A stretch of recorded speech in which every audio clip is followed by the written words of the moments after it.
আজকে মালদা জেলায় যে ই রিক্সার চালকদের উপরে যে অত্যাচারটা হচ্ছে পুলিশের রেগুলার, এর জন্য কিন্তু আমরা আজকে জরুরি একটা মিটিং ডেকেছি।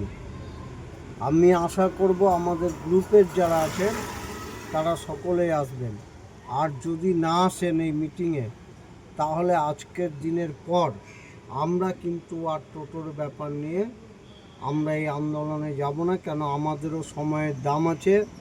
আমরা আপনাদের জন্য লড়াই করছি নিজের কাজ কামাই বাদ দিয়ে।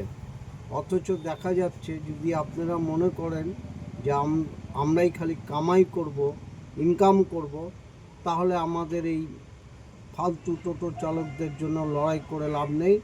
আর আগামী দিনে আমরা যদি না করি, আগামী দিনে টোটো চালকদের জন্য কেউ লড়াই করবে না।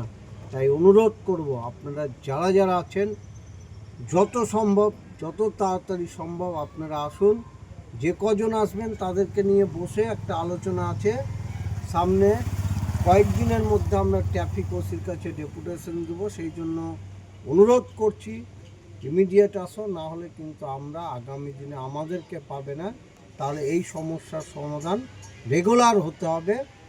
তাই অনুরোধ করব ইমিডিয়েট 2 নম্বর কলোনির মাঠে যত তাড়াতাড়ি পারো তোমরা সকলেই চলে আসো। আর যদি না আসো কেউ, তাহলে আগামী দিনে আমাদের লড়াই করার আর কোনো রকম সুযোগ থাকবে না। তোমাদের জন্যই লড়াই করছি, আর তোমরা যদি না আসো তাহলে লড়াইটা কাকে নিয়ে হবে? অতএব অতি শীঘ্রই 2 নম্বর কলোনির মাঠে চলে আসো।